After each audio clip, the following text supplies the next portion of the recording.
Mungu umbariki bila kung'ang'ana. Sema amina. Mungu umbariki bila kung'ang'ana. Yaani Mungu anakubariki bila your effort. Kwa nini? Ndio ajitukuze. Haleluya. Amen. Kuna mambo ambao hatuwezi tukayafahamu ama tukayaelewa, na ndio hapa tumeambiwa divine multiplication, behold labor of human calculation. Yes. With your calculation you can fail, but when you involve God in every step of faith, you will increase.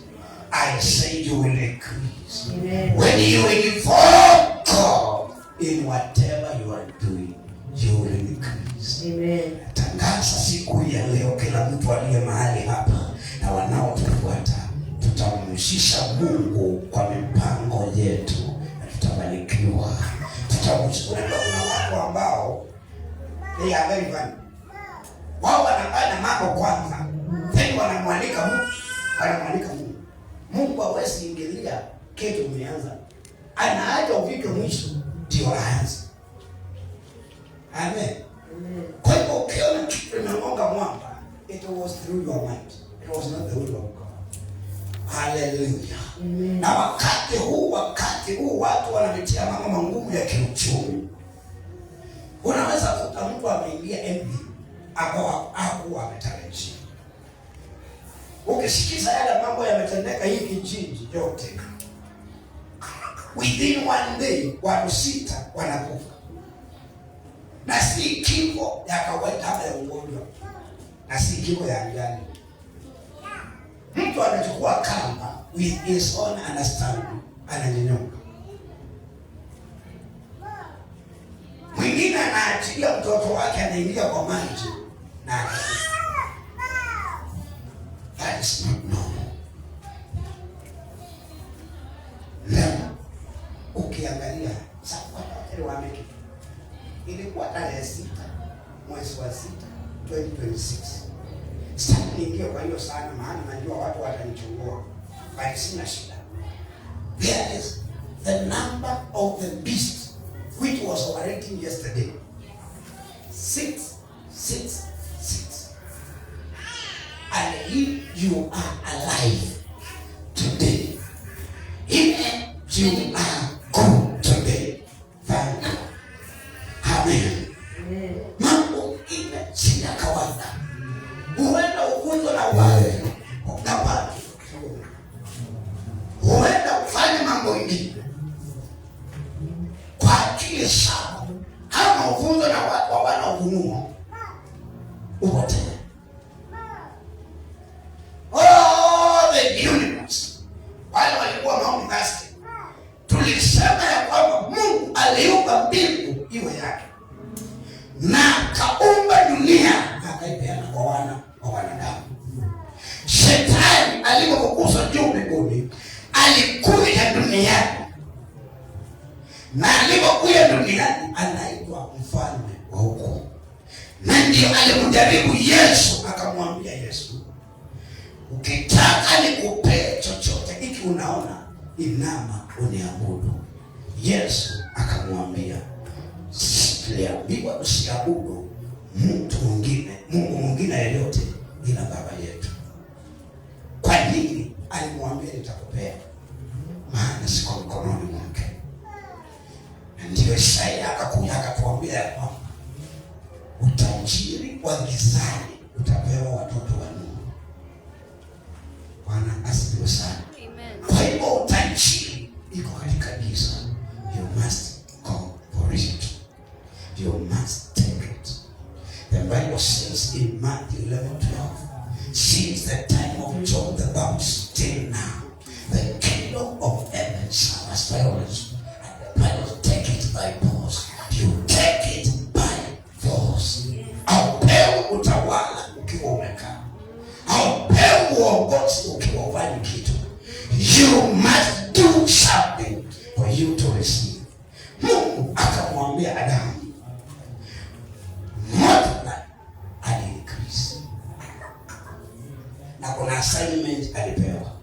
Akaambiwa Adam, all the fruits, all the trees, mkule, mshile, furahia, lakini ya mti wa katikati usiguse. It was assignment and instruction. Many people fail to increase for lack of obeying instruction. Hear me, child of God, today. When you fail to follow the instruction, you miss your target and your dream. Somebody say hallelujah. Wakati unaenda kwa Uber ama gari yoyote ambayo unapeleka kwa map yoyote, you sign your destination. Unaenda wapi na unatoka wapi. When you don't follow the map, bila unapewa instruction, you miss where you are going. Many people miss where their destiny is because of lack of instruction. They don't hear from God. And how do you fail to hear from God? When your altar is silent, you miss to hear from God, and there is no increase. Shall say amen. Amen. Wakati madhabahu yako imenyamaza, au access, au kwa sadaka, au kwa chochote. For 7 days, God is silent. Mungu alimwambia Abrahamu, na wakakubaliana vizuri. Na Abrahamu akapindua, akaenda Misri. Alipoenda Misri, akatanganya, akamwambia mfalme, Sara si mke wangu, ni sister yangu. Biblia inaelezea vizuri hapo ukifuata. God never spoke to Abraham during that time. When you miss instruction, you miss God. You miss the voice of the Lord. Sema amina. Sema amina kubwa. Ukikosa instruction, unakosa sauti ya Mungu. Amina. Haya, hiyo kitu kikae hapo, isichukuliwe tena. Isichukuliwe tena. Amen. If you love Jesus, say amen. Amen. If you love Jesus, say hallelujah. Hallelujah. Haya. Pata tuende kwa hiyo neno vizuri sasa. Biblia inatuambia vizuri ya kwamba wakaambiwa waongezeke. After that, dhambi ikaingia. Mungu akaleta mauti. Watu wakawa wanakufa. Watu wakapewa punishment. Hata mwanadamu angesikia uchungu ya uzaa, lakini wakaambiwa punishment. Mwanamke akaambiwa utasikia uchungu ukaingiza. Utakuwa unaweza kufa ama unaweza safari. Na mwanaume naye akaambiwa utakulanga jasho yako. Mwanaume naye akaambiwa utatembeanga na tumbo. Wote watatu. Na ikaisha. Mungu akakaa na akaona ya kwamba hao watu niliwaahidi nitawamultiply. During this season, from Genesis to Malaki, Mungu akatengeneza njia upate ukombozi. Na kama umeokoka, you must access increase in Jesus' mighty name. Amen. Bwana asifiwe sana. Praise the name of the living Father. Amen. Unafikiri kama kijana huyo anakuja hapa akandanzi akasweti. Akaenda pale akakunywa maji na hata anijui kama ni maji. Akajiwekea maji na akakunywa. Lakini kuna mtu wa hapa hapo ibada ajui kama ni maji. Anaumia na kiu na anaenda nyumbani bila kitu. Lakini kuna mtu ametoka hivi ziwa na akajua hii ni maji ya wale wako ndani. Baba yake amemvua macho. Aelewa vile kunaendelea. Maana anasabuni. Si uliona kwa kachupa hapa ya pombe. Baba yake amempea kazi. Baba yake ni nani? Huyo pale. Wewe uko na Mungu aliye mbinguni. Kwa nini usisikie instruction to me. Inua mkono wako, sema my Father and my God, during this season, every instruction you will give me, I will obey. I will obey. So help me God. Shangilia Yesu makofi mazuri. You miss the instruction, you miss your dream. Amen. Amen. Nataka tuangalie mambo kadhaa hapa na Bwana ataweza kutubariki. What you must know about divine increase na supernatural increase, they are the same. Kwa hivyo umesikia nimesema divine increase na supernatural increase, they are the same. Amen. Divine is something godly. Supernatural is something godly. Amen. Maana mwanadamu hawezi akafanya aya. What you must know. Maana hayo mengine yote hata ufanye namna gani na ujui utapotea. Number one, you must know this. Number one, God cares about everything in your life. God cares. I repeat, God cares. Mungu anajali. Ni sisi tunaojisumbua. Nilikuwa naongea na mchungaji mwingine akaniambia Jumapili ile ilipita, kuna watu walikosa ibada kwao. Na niliwafuatilia manguo, usingizi,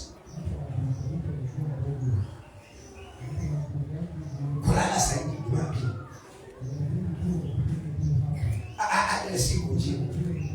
Sikujibu. Maana kama mimi amamani and I felt the anger, uchungu mimi na Mungu.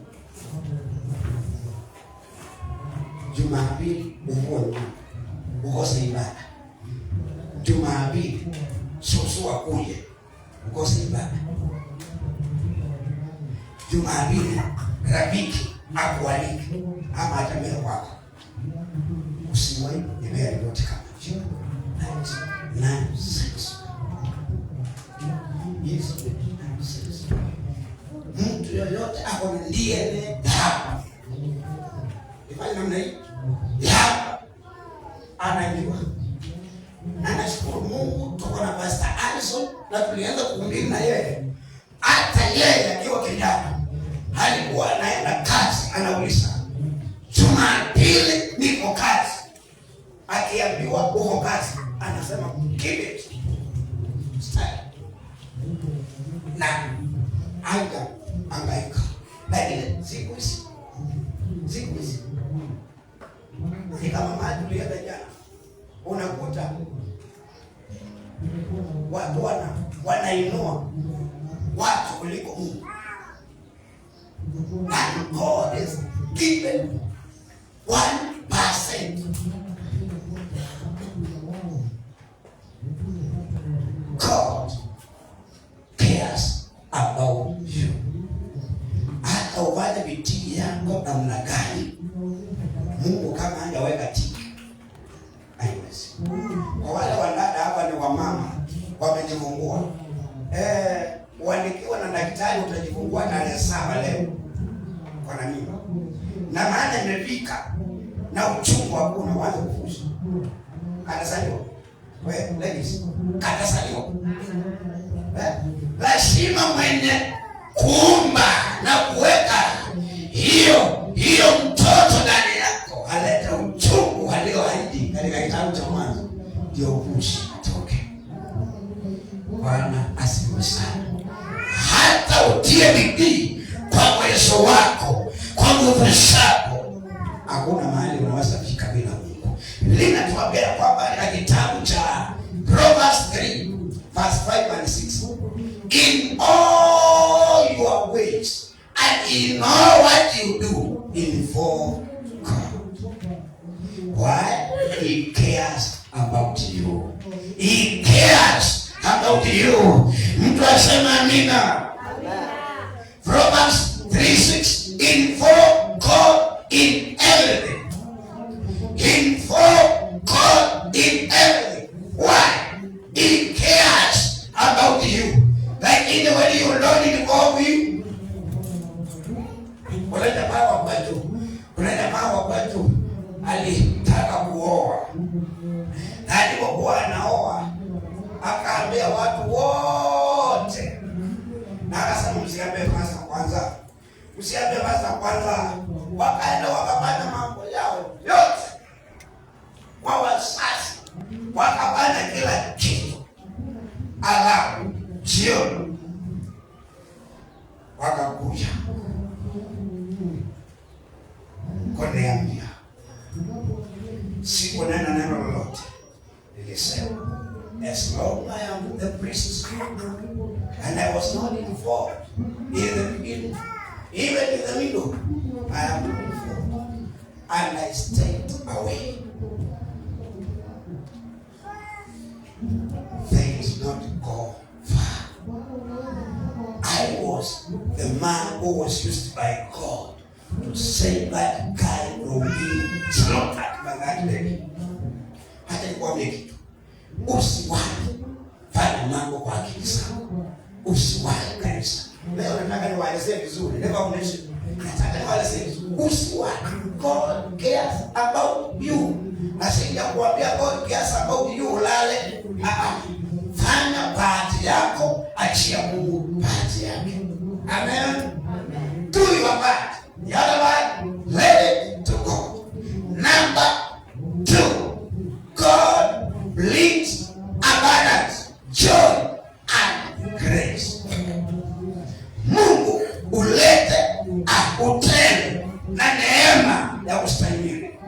Nataka uangalie nani katika kitabu cha Eli, kitabu cha Wafalme wa Kwanza 17:8. Elia aliambiwa na Mungu, nimekuandalia mjane mahali atakayelisha wewe, na katika hiyo hali utakaa kwake mpaka mvua itakaporudi. Na neno linasema ya kwamba Elia alipopita katika ile lango la mji, Mungu akaandaa yule mama, akaenda kuokota kuni ndio apike chakula wale na mtoto wake na wakolie wakuve, maana hakukuwa chochote.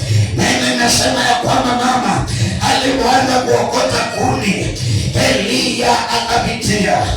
Alipopitia mahali pale, maana alikuwa ana instruction, akaongea na ule mwanamke, akamwambia mwanamke, nipe maji ninywe. Mwanamke akiwa anaenda kumletea maji, akamwambia kuja tena mama, nenda uniletee mkate. Mama akamwambia sina chochote kwangu ila kaunga kidogo na mafuta kidogo, ninaokota kuni saa hii niende nipike tule na mwanangu na tukwe. Elia akamwambia enenda, pika kwanza unipee nile. Na unga itapungua kwako, mafuta itapungua kwako, mpaka mvua inyeshe. Praise the name of the living Father. Ninanenea mtu leo hii nikuambia ya kwamba Mungu akiachilia utele, anakupea neema ya kustahimilisha. Sema haleluya. Haleluya. Anakupea ya kustahimilisha, si ndio? Nataka nikupea mfano ya mtoto niliona mahali. Imesema jana baba yake alikuwa msimu kama hii, kamwambia endo niletee taarifa ile ya voti ya bei rahisi, alafu hiyo 10 nunua chenye unataka, nunua donut ama lollipop. Mtoto akaenda kwa duka, kapeana, nipe hii taa ya voti. Akaambiwa taa imepanda na ya msimu, nikupe nipe cheki. Akarudishia baba yake voti akamwambia baba, hakuna taa ya 40 ni 50, nimechukua 10 yangu. Kuna watu wako kasi, kuna watu wanakula na hawezi toa kula. Kama ngeta wanapika ngeta.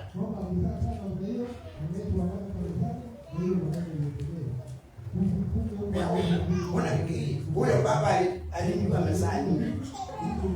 Anaelewa. Anakuambia 50 kama ile nakuonyesha.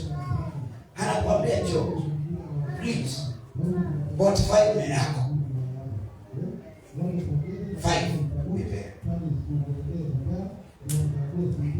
Unarudi unamwambia God, hauelewi uchumi uko mbaya. Hiyo vipi tena imeisha inatosha. When God increase that 50 shillings, tuongee reality.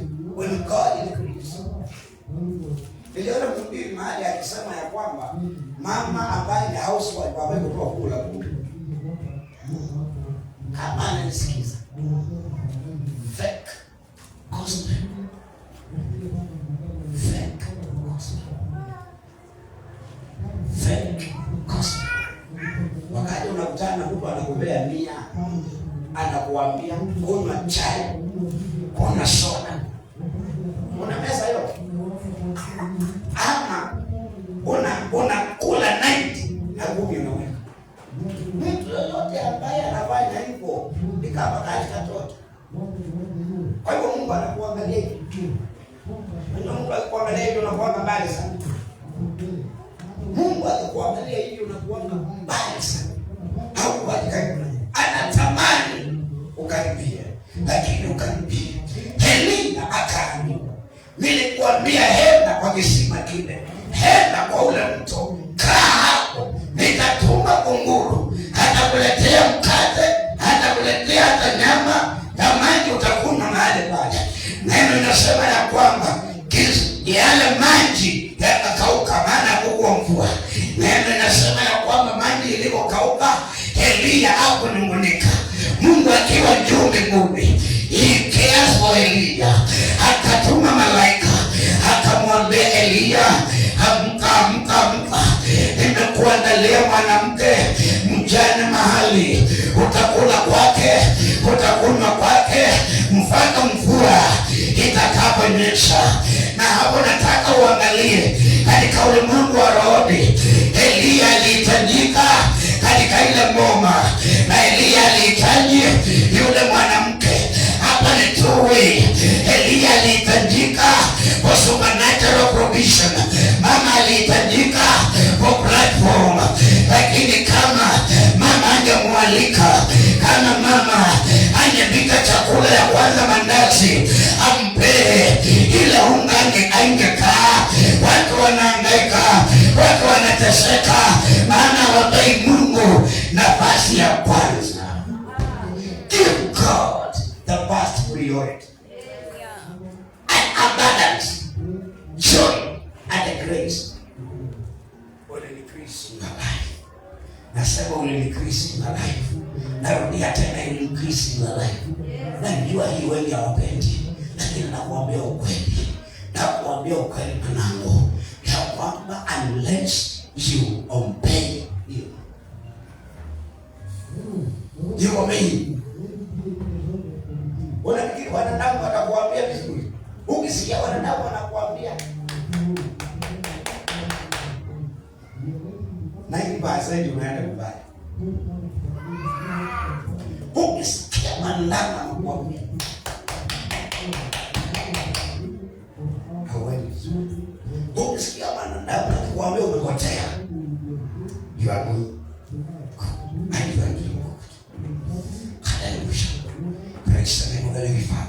Be our man of supernatural increase.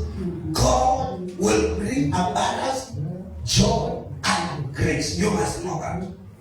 Abundance, joy, and grace. Number 3, God has power to transform the ordinary to extraordinary.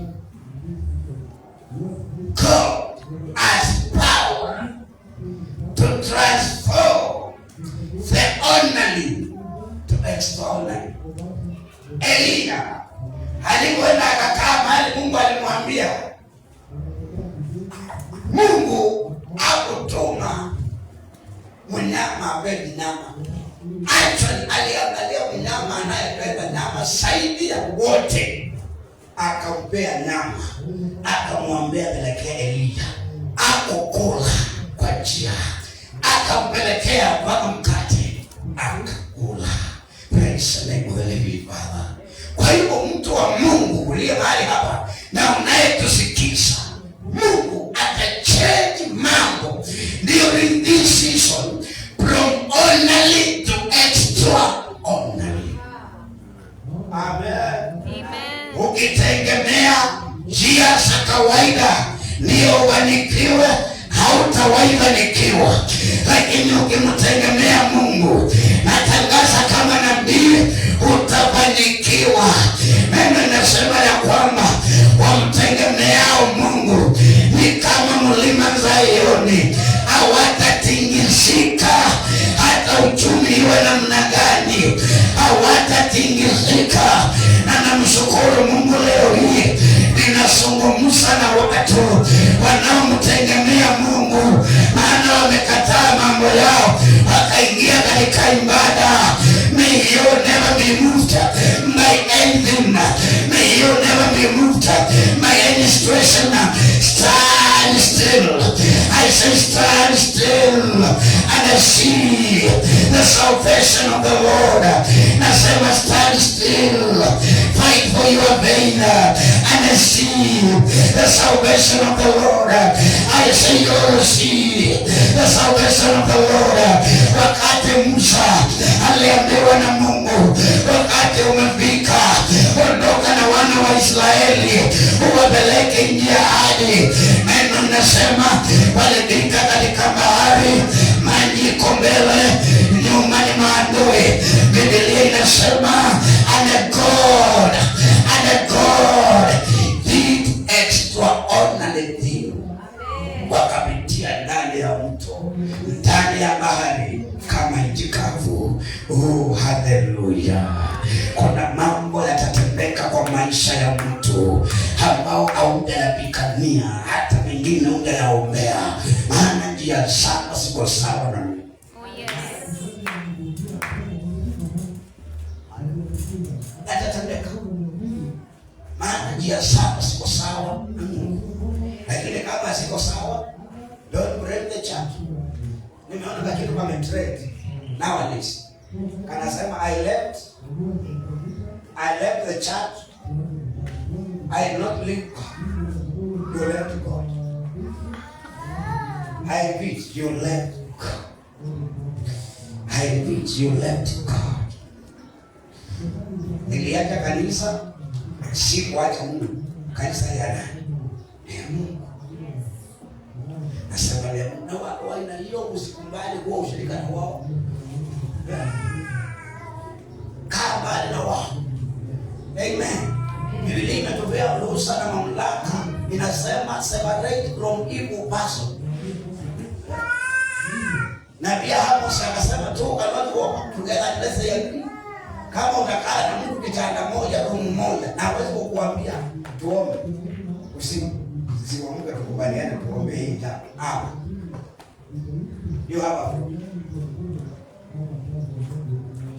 You have a big.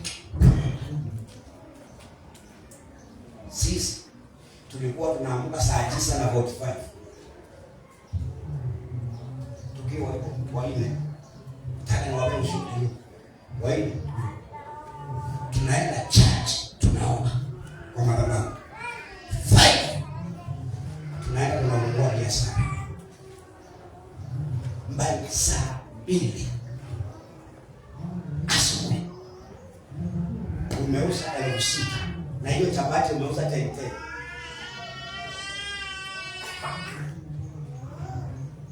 What? We began with God. One man rich person can go back. You need somebody to strengthen you. Hata my dream ilikuwa kila saa 9 na 45 nikiwada sinjaoa. kuanga na maombi, ile kanisa itakuwa. It was my prayer. It's coming to pass. Amen. I tell you, it's coming to pass. Amen. Hata unasikia kitangazo, Mungu atakwambia, I saw God. Utatoka. Amen. Hii mwili hata uibembeleza na mnagani. Kuna mama mmoja ni mzee kabisa. Alikuwa anapika mtula gani? Mtula. Na mzee anaenda hivi. Na nilipata inaitwa hiki. Lipstick. Na ingine inapaka huko. Na ukiangalia unaona ngozi. Kimama kizee. Hata wale walikuwa wanakula hiyo mikula na waumia sana. Yes. Na siku moja akaenda kwa kanisa moja akaangalia hivi. Tulikuwa hapo karibu. Hata ile kanisa kwa matope. Jioni. Nasema jioni. Saa 5 usiku alikufa. Saa 5 why? Mocking God. Allow God to fight for you. Mungu atakupigania ukiwa sawa. Lakini kama uko sawa, atakupigania wewe. Aganda itakuja. Ujana utakuja. Number 4. Obedience leads to miracles.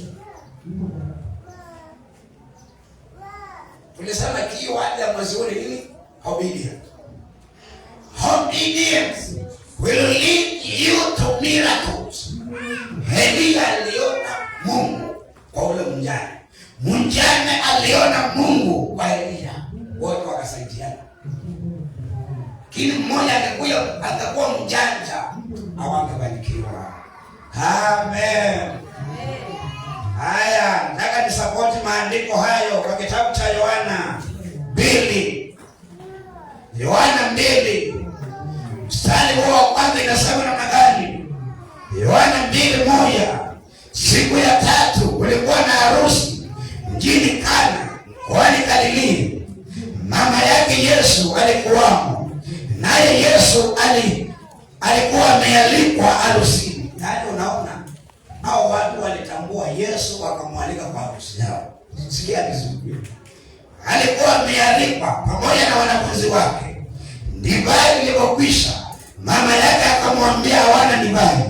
Yesu akamjibu, "Mama, usiniambie la kufanya, saa yangu bado." Hapo mama yake akawaangalia watumishi, "Lolote atakalowaambia fanyeni." Hapo walikuwa na mitungi 6 ya maji, ambayo ilikuwa moja uwezo wa kuchukua kiasi cha mandebe 2 au 3.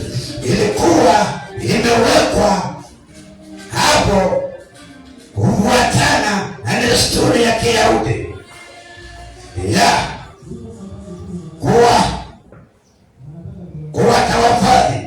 Yesu akawaambia, "Ijazeni mitungi hiyo maji." Nao wakaijaza mpaka juu. Kisha akawaambia, "Sasa choteni mpelekee mkuu wa karamu." Mkuu wa karamu alipoonja hayo maji, kumbe yalikuwa yamegeuka kuwa divai.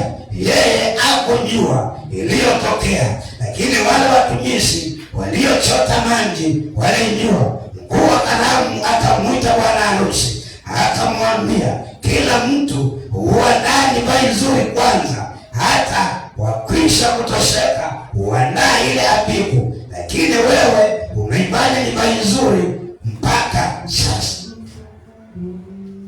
Unasikia hayo maandiko? Yesu akaenda kwa harusi. Akwenda maana alifaa kwenda. Alienda maana amealikwa. Mtu aseme amina. Mwenye harusi alialika Yesu kwa harusi, ndio mambo yake yaende vizuri. Katikati ya kisanga, katikati ya harusi, divai ikaisha. Divai ilipoisha, wakamwambia Mariamu, mimba imeisha. Mariamu alijua nimemzaa Kristo, nimemzaa Mesaya. Akaenda akamwambia hawana divai. Yesu akamwambia mama, usiniambie chochote. Hapo chini nasema ya kwamba immediately Yesu alipowaona watumishi akawaambia jaseni maji mabirika 6, walipomjaza wakati akawaambia choteni mpelekee wageni. Walipoonja, mgeni wa heshima akasema divai hii ni tamu kuliko ya kwanza. Mtu aseme amina. Obedient. Nasema obedient. Kama wangechota yale maji, maana wanaogopa wakuu na wageni wa heshima, haingebadilika iwe divai. Kuna mambo Mungu anazungumzia wewe uyafanye during this season of increase, lakini unasema itawezekanaje? What you mean is don't obey. Obedience will change your life. I say obedience will change your life. Obedience will change your family. Obedience will change your children. In Jesus' mighty name, I repeat again, obedience will change the nation of Kenya. We are not in the hands of politicians. We are in the hands of our Maker. Praise the name of the living Father. And our Maker is God. And Him God is holding the nation of Kenya. It doesn't matter the ways of politics, but the word of the Lord will stand still on the nation of Kenya. Amen. Amen. Bwana asifiwe sana.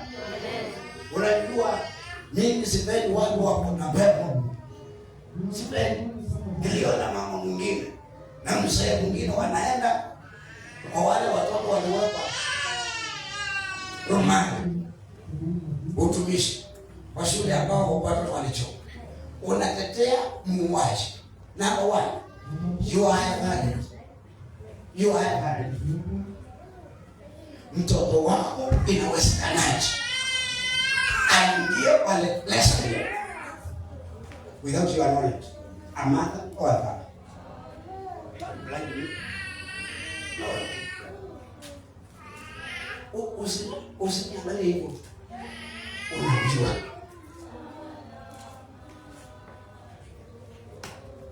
Mimi bado mimi hata wewe kwa laini unajua umelea give respect to stand. Hiyo usitanganye.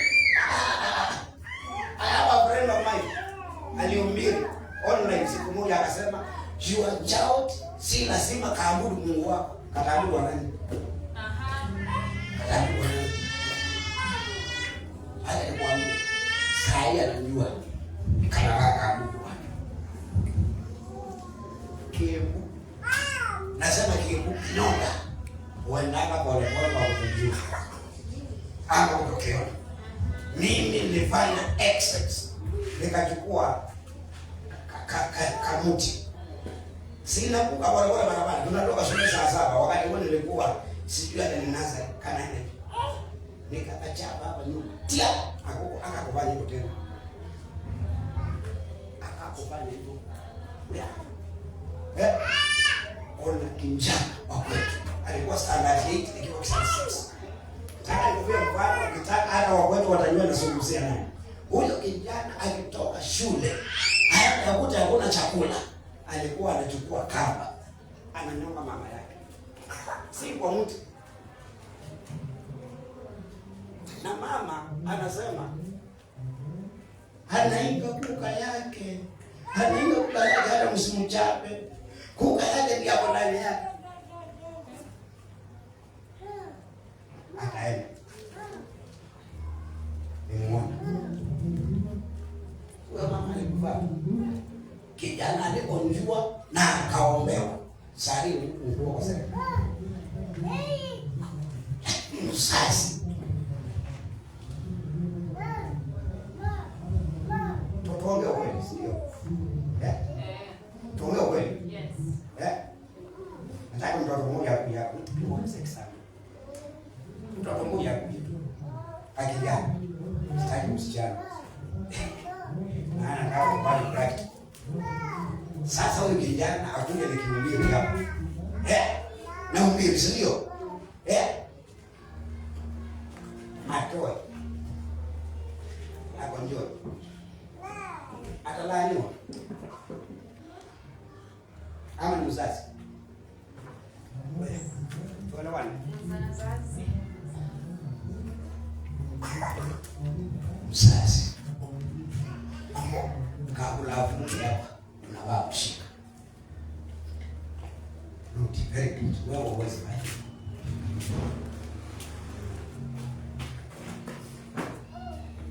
Kuna mama alikuja na kijana kama kwa kazi.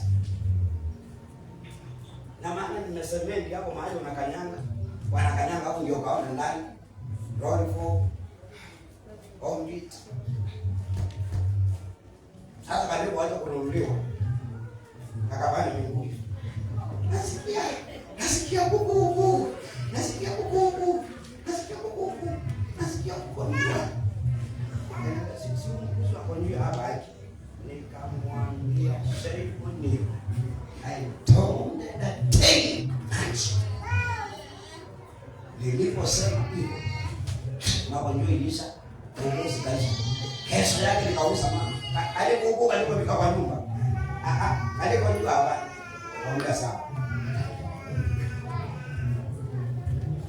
Nataka kusema mtoto umuleavyo ndivyo atakavyo kuwa.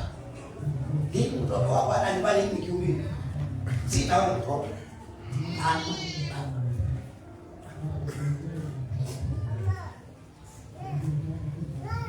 Kuna wengine kanipitianga hapa.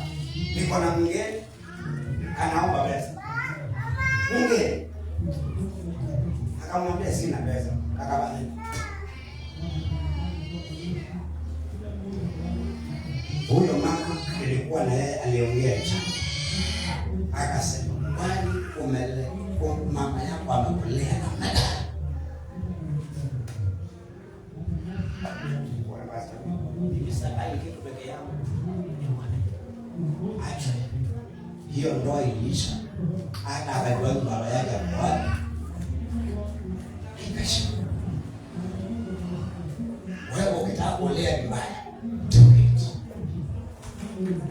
Wewe unafikiri Elia si alienda akakaa chini? Hapo kulea kwa binti by the way.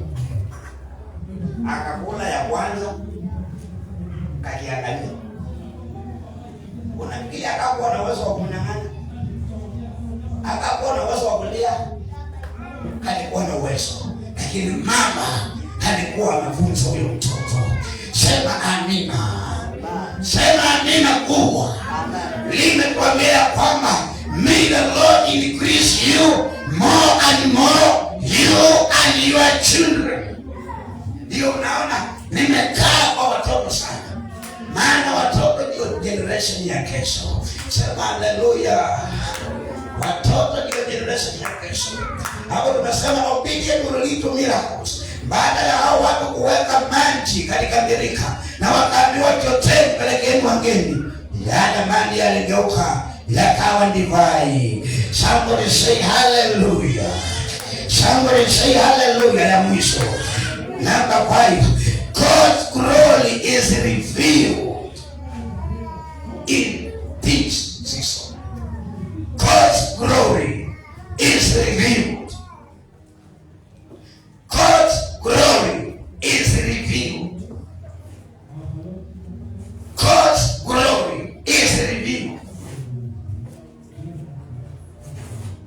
Kwa matendo yale Mungu alitenda mahali pale Kana, linasema ya kwamba hao watu walichotewa maji na wakakuta ni divai. Kwa hiyo Mungu akajitukuza. Na ndio unaona hata mlevi, hata ule wa kupindukia, hata anaenda Sunday school, ukimuuliza kwa nini umekunywa, anajua Yesu alitengeneza divai. Yesu alitengeneza divai. Anajua hilo. Wacha imaanishi tukumi. Amen. Lakini mlevi anakuambia mimi nakunywa maana ni Yesu alitengeneza. Hayo mambo yote yanafanyika ndio Mungu angeletee utukufu. Kuongezeka kwako ni Mungu haniletee utukufu. Kupanuka kwako ni Mungu haniletee utukufu. Sema amina. Utapanuka ndio Mungu haniletee utukufu. Si kwa ajili ya mambo mengine, lakini ni Mungu haniletee utukufu kupitia kwako. Katika jina la Yesu Kristo mwana wa Mungu aliye hai. Kwa hiyo najua kila mmoja aliye mahali hapa, you are ready to increase. You are ready for increase. You are ready for increase. And if you are ready for increase, you must be obedient. You must be ready for obedience. Be ready for obedience. Follow the instruction. Somebody say amen. Taka soma maandiko na tuombe tumalize. Angalia nani katika kitabu hicho cha Wafalme wa Kwanza 17.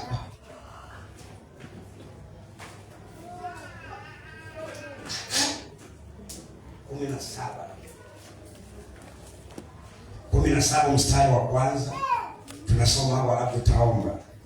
Basi Eliya wa kijiji cha Tishbi huko Gileadi akamwambia mfalme Ahabu, ninaapa kwa Mwenyezi Mungu, Mungu wa Israeli aliye hai, ambaye mimi ninamtumikia, hakutakuwa umande kwa mvua mpaka nitakapotoa amri. Kisha neno la Mwenyezi Mungu ili mjia Eliya, ondoka hapa uenenda mashariki, ukajifiche penye kijito cha Kerithi kilicho mashariki ya mto Yordani. Huko utapata maji ya kunywa katika hicho kisima. Tena nimemwamuru kunguru akuletee chakula. Basi Eliya akatii agizo la Mwenyezi Mungu, akaenda kukaa kwenye kijito cha Kerithi kilicho mashariki ya mto Yordani. Kunguru akawa anamletea mkate na nyama asubuhi na jioni, akampa na maji ya kunywa katika kile kijito. Lakini ya siku chache kijito kikakauka, sababu hakukuwa mvua. Akapelekewa maji na Mungu kupitia kwa kisima, akapewa mkate na nyama na kunguru. Why? He obey the instruction. Whatever the Lord will speak to you during this season, obey. I say obey. Kuna watu wataota ndoto wakiwa wameamrishwa wafunge siku 3 usikule. Kuna watu wataamrishwa na Mungu kupitia kwa nabii wetu. Kuna watu watasikia sauti ndani yao wakiomba, obey it. Whatever the Lord will speak to you, obey it. I say obey it. When you obey, hautapungukiwa. Tele itakuwa katika maisha yako, katika jina la Yesu Kristo. Hautang'ang'ana. Nasema hautang'ang'ana. Nasema hautang'ang'ana katika maisha haya. Hautang'ang'ana hata kidogo, maana umetii sauti ya Mungu. Leo hii naomba ukaondoka mahali hapa na neno la kutii sauti ya Mungu, ukamtii Mwenyezi Mungu, ukamtii Muumba wako. Chochote atanena na wewe, obey him, obey him, obey him. I repeat again, obey him. Whatever the Lord will speak to you, obey him. Whatever direction the Lord will give you, obey him. I say obey him. Whatever the Lord will speak to you through your dream, obey him. Whatever the Lord will speak to you through the word, obey him. Whatever the Lord will speak to you through your prophet, obey him. You will access supernatural provision. I say you will access supernatural provision.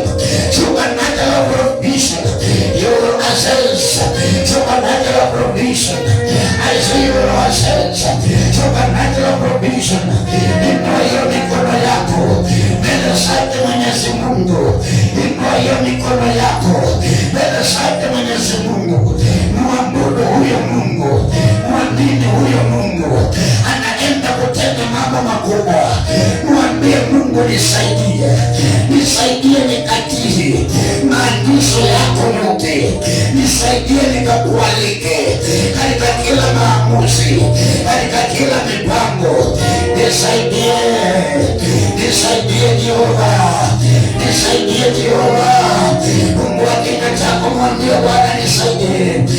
Mungu wa kinywa chako mwambie Bwana nisaidie. Mwambie Bwana nisaidie. Mwambie Bwana nisaidie. Mwambie Bwana nisaidie. Mwambie Bwana nisaidie. Katika jina la Yesu. Katika jina la Yesu. Katika jina la Yesu. Mwambie Bwana nisaidie. Nikakusikize. Nikasikie sauti yako. Nikaelewe sauti yako. Wakati sauti ya mwanadamu inanena nami, nikaweze kutambua hiyo ni sauti ya mwanadamu, lakini sauti yako nikaisikie Baba. Mwambie Bwana nisaidie. Bwana anakuwa anakuonya, Bwana anakuwa anakuambia tembelea pande hii na uwe tayari katika kila mipango, katika jambo lolote utakalotekeleza. Mwamini Mungu, mwamini Mungu, mwamini Mungu, mwamini Mungu, mwamini Mungu, mwamini Mungu, na ukamwalike katika mambo yako, katika ndoa yako. Invite God in your plans. Invite God. Invite God in every situation. Invite God in your hard situation. Invite God. Angalia hiyo hali iliyo mbele yako, haikubaliani na neno hiyo. Ukiangalia mbele unaona giza, ukiangalia nyuma unaona giza. Invite God. Invite God. Invite situation. Invite God. Invite situation. Invite God. Invite situation. Invite God. Invite situation.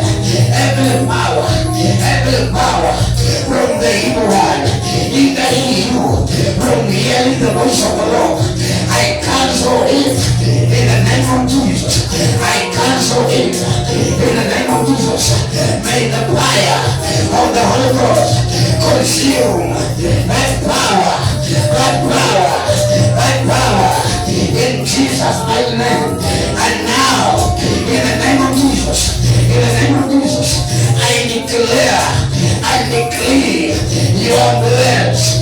You are blessed. You are blessed. You are blessed in the city, in the village. You are blessed in the city, in the village. May the Lord increase you in the city. May the Lord increase you in your village. May the Lord increase you in the estate where you live. May the Lord increase you wherever you are, wherever you go. The Lord increase you. The Lord increase you.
Hakika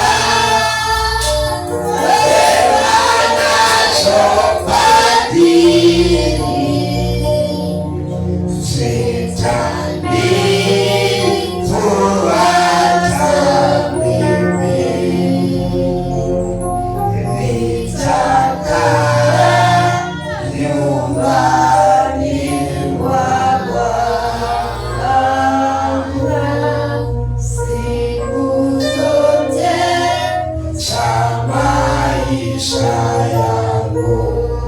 Nataka niombe na wewe uliye nyumbani, unayetembea mahali popote ulipo. Umesikia neno la Bwana nasema ya kwamba lazima kwanza usikie sauti ya Mungu. Hautasikia sauti ya Mungu na kuitii kama hujaokoka. Nataka niombe na wewe ukiwa mahali pale uliko unataka kuokoka. Inua mkono yako miwili mahali popote ulipo. Rudia maombi haya nyuma yangu, sema: Bwana Yesu, mimi ni mwenye dhambi. Ninasikia neno lako Bwana. Siku hii ya leo nimeamua kuokoka. Futa jina langu katika kitabu cha kuzimu.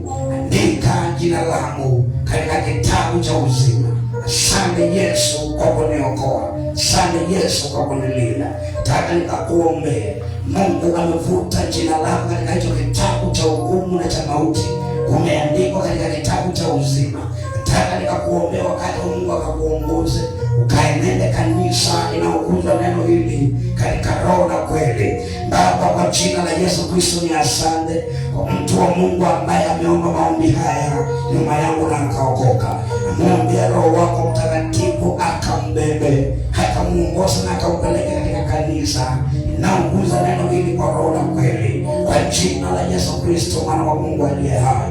Asante Baba yangu na Mungu wangu, unasikiza na unatufuata uko katika kazi yako, uko nyumbani. Unataka tuombe pamoja wakati huu. Uko na mtu mgonjwa, nataka tukaamini pamoja wakati huu.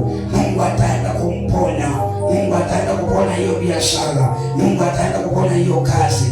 Katika jina la Yesu Kristo tuamini pamoja.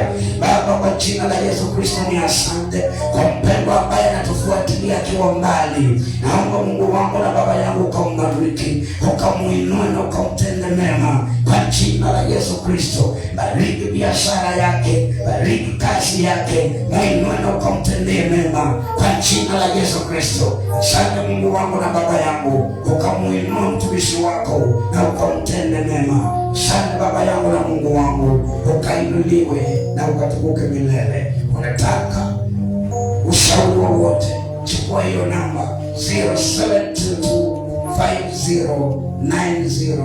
0722509081 0722509081. Unataka kutuma sadaka yako, enda kwa lipa na M-Pesa, paybill number 32231, account number 2007961, 2007961. Name Divine Worship Church. Narudia tena, paybill number 32231, 32231, account number 2007961. Jina Divine Worship Church. May God bless you. Shalom, shalom. Taka ukashangilia Yesu kwa kuimba nzuri. Naomba watu wetu wa nyumbani katika jina la Yesu Kristo, Bwana wa Mungu aliye hai. Amen.